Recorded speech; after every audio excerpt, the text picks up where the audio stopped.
जय हिंद। स्वागत है आपका एक बार फिर से एक नई क्लास में। आज की इस क्लास में हम तृतीय क्रियाकलापों के प्रकारों के बारे में जानेंगे। पिछली क्लास के दौरान हमने तृतीय क्रियाकलापों के प्रकार के बारे में चर्चा की थी, जिसके दौरान हमने ग्रामीण बाजार केंद्रों को पढ़ लिया था। आज इस क्लास में हम जानेंगे कि नगरीय बाजार केंद्र क्या होते हैं। तो देखिए, नगरीय जो बाजार केंद्र होते हैं ये कहाँ पर स्थापित होंगे? मुख्यतः नगरों के अंदर। और देखिए, ये नगरों के अंदर स्थापित होने के कारण ये विशिष्ट सेवाएं उपलब्ध कराते हैं। विशिष्ट सेवाओं का मतलब है रोजमर्रा की वस्तुएं तो उपलब्ध कराते ही हैं, रोजमर्रा की सेवाएं भी उपलब्ध कराते हैं, लेकिन ये विशिष्ट सेवाएं यानी कि व्यक्तिगत सेवाएं भी उपलब्ध कराते हैं। ठीक है, पर्सनल सेवा भी उपलब्ध कराते हैं। यहाँ पर विशिष्टीकृत बाजार उपलब्ध होते हैं, मतलब स्पेशल बाजार होते हैं अलग अलग, जैसे कि श्रम बाजार। श्रम बाजार मतलब जहाँ पे मजदूर मिल जाते हैं। अपने शहरों के अंदर लेबर चौक वगैरह के बारे में सुना होगा, जहाँ पर बहुत सारे मजदूर इकट्ठा होकर बैठते हैं। हम वहां जाके मजदूर ले सकते हैं, तो इस प्रकार से उन्हें श्रम बाजार कहा जाता है। आवासन मतलब जो फ्लैट बेचते हैं, जो मकान बेचते हैं, इन सब का एक अलग से बाजार होता है, तो इनको कहते हैं आवासन बाजार। अर्धनिर्मित और निर्मित उत्पादों का बाजार भी शहरों के अंदर स्थापित किया जाता है। अब देखिए, यहाँ पर शैक्षिक संस्थाएं होती है और व्यावसायिकों की सेवाएं भी उपलब्ध होती है। अब यहाँ पर कौन कौन सी विशिष्ट सेवाएं कहें, या शैक्षिक संस्थाओं की सेवा कहें, या व्यावसायिकों की सेवा कहें, तो वो कौन कौन सी है? यहाँ पर अध्यापक मिल जाएंगे आपको, वकील मिल जाएंगे, चिकित्सक मिल जाएंगे, दांतों का डॉक्टर भी मिल जाएगा। हमने गांवों के अंदर जब डॉक्टर के बारे में बात की थी, तो मैंने बताया था कि यहाँ पर जनरल डॉक्टर होगा जो हर प्रकार की बीमारियों का इलाज करता है, लेकिन यहाँ पर स्पेशल डॉक्टर मिलेंगे, विशिष्ट सेवाएं उपलब्ध करा रहे हैं, जैसे कि दांतों का डॉक्टर हो गया, आंखों का डॉक्टर हो गया, हड्डी का डॉक्टर हो गया। ये सब अलग अलग मिलेंगे आपको। टीचर भी अलग अलग मिल जाएंगे, ट्यूशन के लिए अलग, हर सब्जेक्ट के लिए अलग, हर सब्जेक्ट का स्पेशलाइज अलग। जैसी आपको सेवाएं चाहिए वैसी सेवाएं मिल जाएंगी। मतलब कुछ भी कहे तो नगरीय बाजार केंद्रों के अंदर वांछित सेवाएं उपलब्ध होती है। ये हमारी विशेषता है किसकी? नगरीय बाजार केंद्रों की। वही अगर हमने बात की थी ग्रामीण बाजारों की, तो वहां पर इस प्रकार की किसी भी सेवाएं उपलब्ध नहीं थी। वहां पर हमारे पास विशिष्ट सेवाएं भी नहीं थी। यहाँ पर मॉल भी बहुत सारे होते हैं, तो इनको हम कह सकते हैं नगरीय बाजार केंद्र। आइए अब जानते हैं कि थोक और फुटकर व्यापार क्या होता है। हम आम बोलचाल की भाषा में इनके लिए इंग्लिश के वर्ड काम में लेते हैं, तो इंग्लिश के वर्ड बताने पर आपको इजीली समझ में भी आ जाएगा। ये रिटेल हो जाएगा, फुटकर का मतलब हो गया रिटेल, और थोक व्यापार का मतलब हो गया होलसेल। हम कहते भी है कि होलसेल का भाव बहुत सस्ता पड़ता है, तो वो होलसेल यही है, थोक व्यापार। और रिटेल मतलब फुटकर व्यापार। फुटकर व्यापार के अंदर इक्का दुक्का सामग्री बेची जाती है। इक्का दुक्का का मतलब है जो अपनी मांग के अनुरूप होती है उतना ही। ग्राहक प्रत्यक्ष जाके बाजार से खरीदता है। ये सीधा ग्राहक, दुकान से सीधा ग्राहक। ठीक है।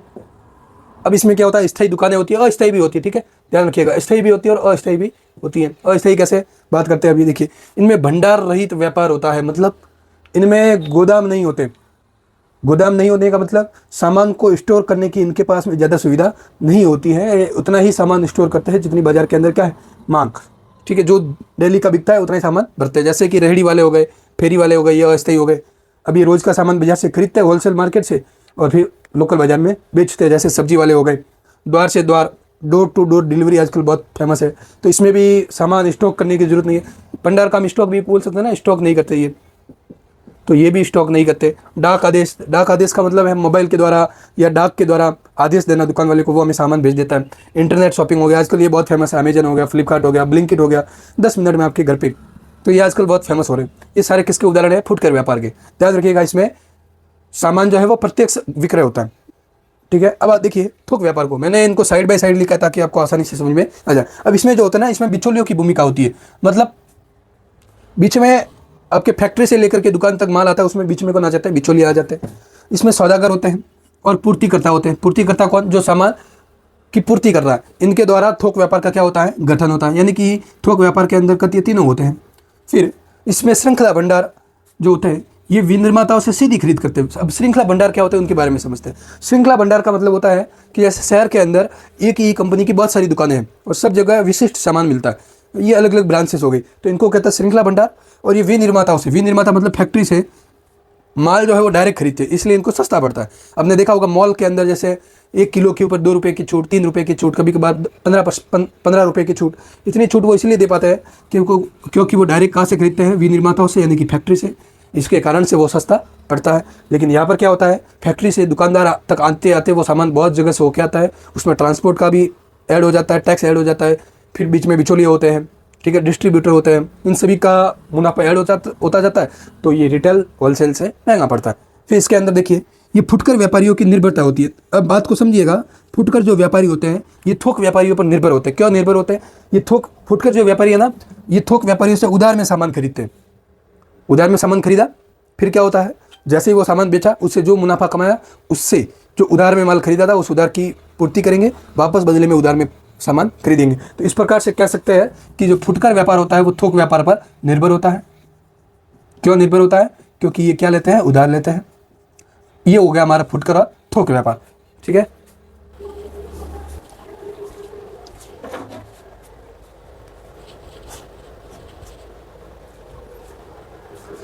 आइए अब परिवहन के बारे में जानते हैं। देखिए, परिवहन की अगर परिभाषा के बारे में बात की जाए तो जानते हैं परिवहन की परिभाषा। देखिए, लिखा है कि व्यक्तियों, निर्मित माल और संपत्ति को एक स्थान से दूसरे स्थान तक भौतिक रूप से ले जाने वाली सेवा क्या कहलाती है? पर्यटन। देखिए, मैंने क्या लिखा है लास्ट में? सेवा। सेवा का मतलब ये भी एक सर्विस है।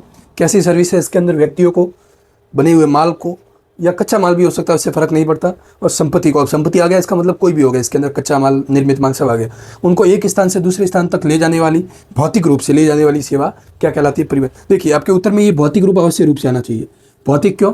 ये फिजिकल रूप से जाती है, ऐसा नहीं कि फोटो खींच के भेज दिया हमने, उनको वास्तविक रूप से एक स्थान से दूसरे स्थान पर ले जाया जाता है। अब देखिए, इनका महत्व क्या है? महत्व के बारे में बात की जाए तो मानव शुरू से ही गतिशील रहा है, उसको शुरू से ही एक स्थान से दूसरे स्थान पर जाने की जरूरत पड़ती है, उसको अपने सामान को भेजने की जरूरत पड़ती है, तो उसके लिए क्या चाहिए होता है? परिवहन। तो ये लिखा है कि मानव गतिशीलता की एक मूलभूत आवश्यकता को पूरा करने वाला एक संगठित उद्योग है। ठीक है, मानव गतिशीलता की मूलभूत आवश्यकता को पूरा करने वाला एक संगठित उद्योग है। मतलब इसके अंदर बहुत सारे, संगठित उद्योग का मतलब एक ऐसा उद्योग है जिसके अंदर बहुत सारे लोग मिलजुल के काम करते हैं। जैसे इसके अंदर ड्राइवर्स भी होते हैं, सड़क बनाने वाले भी होते हैं, गाड़ी के मैकेनिक भी होते हैं। तो इस प्रकार से खूब सारे इसके अंदर लोग होते हैं। मैकेनिक हो गए, बिना मैकेनिक के गाड़ी आपकी दौड़ेगी नहीं। ठीक है, सड़क बनाने वाले हो गए। तो इस प्रकार से आपके ये एक संगठित उद्योग है। अब देखते हैं कि परिवहन के मापक कौन कौन से हैं, यानी कि परिवहन को किस रूप में मापा जाता है। तो देखिए, पहला मापक है हमारा किलोमीटर दूरी। अब ये वास्तविक दूरी है। वास्तविक दूरी का मतलब देखिए, लिखा मार्ग की वास्तविक दूरी। वास्तविक दूरी का मतलब है जैसे ए से लगाकर बी तक 1 किलोमीटर की दूरी है। तो क्या आपके साधन कितने ही विकसित हो जाए या आप कितने ही तीव्र हो जाए, क्या ये दूरी घट सकती है? नहीं, ये 1 किलोमीटर की दूरी उतनी ही रहेगी। अब देखिए, समय दूरी। समय दूरी का मतलब है यात्रा में लगने वाला समय, परिवहन में लगने वाला समय। आप ए से लगा कर बी तक कितने समय में पहुंच रहे हैं, उसके आधार पर भी कभी कभी दूरी को मापा जाता है। जैसे हम कहते हैं कि ये दूरी जो है वो 1 घंटे की है, तो हम ये भी कहते हैं कभी कभार कि वो स्थान 1 घंटे दूर है। कभी कभार तो हम ऐसे कहते हैं 1 किलोमीटर दूर है, कभी कभार हम कहते हैं वो 1 घंटे दूर है। इसका मतलब वहाँ तक जाने में हमें कितना घंटा लगेगा? 1। तो हमने समय पे मापा दूरी को, लेकिन ये वास्तविक नहीं है। ये घट सकता है, बढ़ भी सकता है। अगर धीरे चलेंगे तो बढ़ भी जाएगा, तेज चलेंगे तो घट भी सकता है। लागत दूरी। लागत दूरी का मतलब है यात्रा पर होने वाला खर्च। आपने कितना खर्चा किया, आपने ए से लगा करके बी की दूरी तक जाने में कितना खर्चा किया या कितना खर्च आता है, उसको क्या कहते हैं? लागत दूरी। कभी कभार ऐसे भी मापा जाता है कि ए से बी तक की जो दूरी है वो 10 रुपये की है, यानी कि वहाँ तक जाने में हमें कितने रुपए लग रहे हैं? 10 रुपये। तो हम ऐसे भी कहते हैं कि वो दूरी 10 रुपये की दूरी जितनी है। ठीक है, तो इस प्रकार से ये खर्च पे मापा जाता है, समय पे मापा जाता है और किलोमीटर में मापा जाता है। तो ये आपके 3 मापक हो गए। समकाल रेखा मतलब मानचित्र पर एक ही समय में पहुंची जा सकने वाली स्थानों को मिलाने वाली रेखा क्या कहलाती है? समकाल रेखा। इतना इंपॉर्टेंस नहीं है, सिर्फ देखना है आपको, बाकी ये इंपॉर्टेंस है और मापक इंपॉर्टेंस है। ठीक है, 3 मापक है आपके, किलोमीटर दूरी, समय दूरी और लागत दूरी। ठीक है, आइए अब देखते हैं कि परिवहन को प्रभावित करने वाले कारक कौन कौन से हैं। मतलब परिवहन किसके आधार पर विकसित होगा या कम विकसित होगा, ये किन किन कारकों पर निर्भर करता है, उनको जानते हैं। देखिए, सबसे पहला तो हमारा कारक है जनसंख्या का आकार। जनसंख्या का आकार का मतलब है आपकी जनसंख्या जितनी बड़ी होगी परिवहन उतना ही विकसित होगा। अगर जनसंख्या कम है तो आपको परिवहन के साधनों की उतनी आवश्यकता नहीं रहेगी, तो परिवहन उतना भली भांति विकसित नहीं हो पाएगा। दूसरा है भूदृश्य। अगर मान लीजिए पर्वत है तो पर्वतों में सड़कें आसानी से नहीं बनती है, रेल नहीं बनती है। आपके नदियाँ बहुत सारी है तो नदियों में नहीं बन पाता है। ठीक है, मैदान है तो मैदानों में आसानी से बन जाती है। हमारी बात समझ में दोस्तों, मैदानों में सड़कें आसानी से बन जाती है, रेल आसानी से बन जाती है। तो इस प्रकार से भूदृश्य भी इनको निर्धारित करते हैं। मार्ग की लंबाई है, मतलब एक स्थान से दूसरे स्थान के बीच की लंबाई कितनी है या दूरी कितनी है, उसके आधार पर भी परिवहन निर्धारित करता है। और सबसे इंपॉर्टेंट फैक्टर है हमारा, इंपॉर्टेंट फैक्टर है व्यय। मतलब परिवहन को विकसित करने में या परिवहन का निर्माण करने में हमें कितना खर्चा आएगा, हमारा बजट कितना है, हमारा निधि कितनी है, उसके आधार पे भी परिवहन प्रभावित होगा। चिंता नहीं करनी है।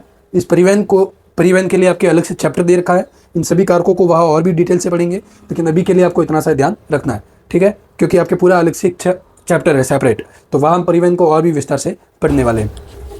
आइए अब जानते हैं संचार के बारे में। देखिए, संचार का मतलब होता है संदेशों, सूचनाओं और विचारों का आदान प्रदान करना। मतलब अपने विचारों को या अपने संदेशों को एक स्थान से दूसरे स्थान पर भेजना क्या कहलाता है? संचार। अब ये संचार जो था, ये लेखन का जब विकास हुआ तो ये संदेश सुरक्षित होने लगे। जैसे ही हमने लिखना जाना तो ये संदेश धीरे धीरे क्या हो गया? सुरक्षित। हमने कागज़ पे लिख लिया तो इनका अस्तित्व ज़्यादा चलने लगा। लेकिन फिर धीरे धीरे क्या हो गया कि ये परिवहन पर निर्भर हो गया। किस पर निर्भर हो गए? परिवहन पे। क्यों? क्योंकि जब शुरुआती दौर था तो संदेश एक स्थान से दूसरे स्थान पर भेजने के लिए हमें किसकी जरूरत पड़ती थी? गाड़ी की, डाक की। और वो डाक हवा में तो उड़ के जाएगा नहीं, कैसे जाएगा? घोड़ों से या किसी भी परिवहन के अन्य साधनों से, ठीक है। अब देखिए, संचार जो था ये परिवहन के साधनों पर निर्भर था, इसीलिए जितने भी परिवहन मार्ग थे ना, उनको क्या कहा जाता था? संचार पथ।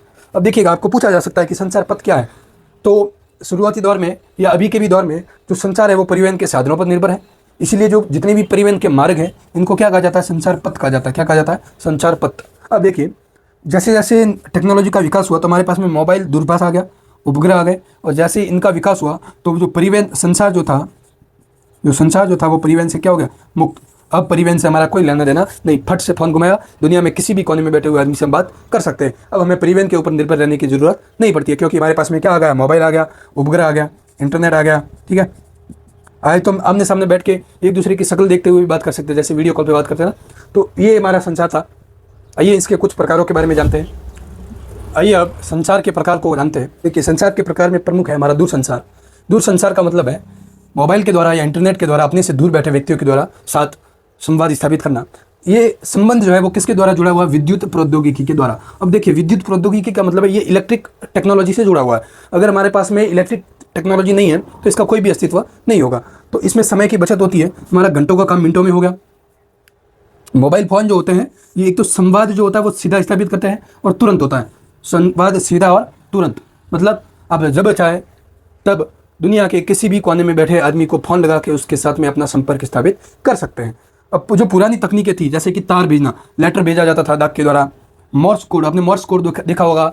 पुष्पा मूवी के अंदर जो पुष्पा अपने बेल्ट के पास में एक डिवाइस लगा के रखता है वो मोर्स कोड है। और टेलेक्स, ये जो थे आजकल बंद हो गए और ये भूतकाल की बातें हो गई है। आजकल हमारे पास में क्या आ गए? जैसे जनसंचार में बात की जाए तो रेडियो है, टेलीविजन है, समाचार पत्र है और इंटरनेट है। अब देखिए दोस्तों, ये जनसंचार है। जनसंचार का मतलब होता है ये व्यक्तिगत नहीं है, ये एक जनसंख्या के बड़े समूह के साथ संवाद स्थापित करने के लिए किया जाता है। जैसे रेडियो के द्वारा मुख्यतः ये सूचना भेजती है। क्या भेजती है? सूचना। कैसी सूचना? उनको समाचार भी बोल सकते हैं। ये भेजती है कौन? जनसंचार के अंतर्गत रेडियो के द्वारा, टेलीविजन के द्वारा, समाचार पत्रों के द्वारा और इंटरनेट, जो कि आजकल हमारे क्रांति का नया माध्यम है। अब देखिए, ये जो है ना, ये मनोरंजन और विज्ञापन है तो महत्वपूर्ण होते हैं। अब इनके अंदर विज्ञापन भी खूब आता है, एडवर्टाइजमेंट वगैरह। मनोरंजन भी इनके द्वारा खूब होता है, जैसे रेडियो पे गीत वगैरह हो गए, चुटकुले आ गए, जोक्स आ गए। इंटरनेट के द्वारा मोबाइल पर रील्स आ गई, शॉर्ट वीडियो आ गए, लंबे वीडियो आ गए, जिनके द्वारा आदमी अपने घर में बैठे हुए मनोरंजन कर सकता है। या देश दुनिया में क्या हो रहा है, कौन सी नई वस्तु आ रही है, उनके बारे में विज्ञापन से जानकारी इकट्ठा कर सकता है। अब देखिए, आधुनिक संचार के साधनों के बारे में बात की जाए तो आधुनिक संचार के साधनों में एक तो उपग्रह संचार और दूसरा है इंटरनेट। इन दोनों ने क्या ला दिया? संचार में क्रांति। संचार क्रांति। संचार आज इतना तीव्र हो गया है कि हम कुछ ही सेकंडों में अपने से हजारों किलोमीटर दूर बैठे हुए व्यक्ति के साथ फेस टू फेस संचार स्थापित कर सकते हैं। तो ये किस प्रकार से स्थापित हो पाया? ये उपग्रह संचार और इंटरनेट के द्वारा। नहीं तो एक अपने दादा के ज़माने में लेटर भेजा जाता था, वो लेटर 7 दिन में वहाँ तक पहुँचता था, फिर वहाँ से वापस 7 दिन में रिप्लाई आता था। तो इस प्रकार से ये काम होता था, लेकिन आज सेकंडों में काम हो जाता है। तो इतना फास्ट हो गया। ये सब किसके का? ये क्या है? दूरसंचार, जिसके अंदर हमने पढ़ा जनसंचार। और आजकल हमारे संचार का नया माध्यम क्या है? उपग्रह और इंटरनेट। तो आज के लिए इतना ही दोस्तों। आगे के चैप्टर को हम अगले वीडियो में पूरा करेंगे। तब तक के लिए जय हिंद, जय भारत।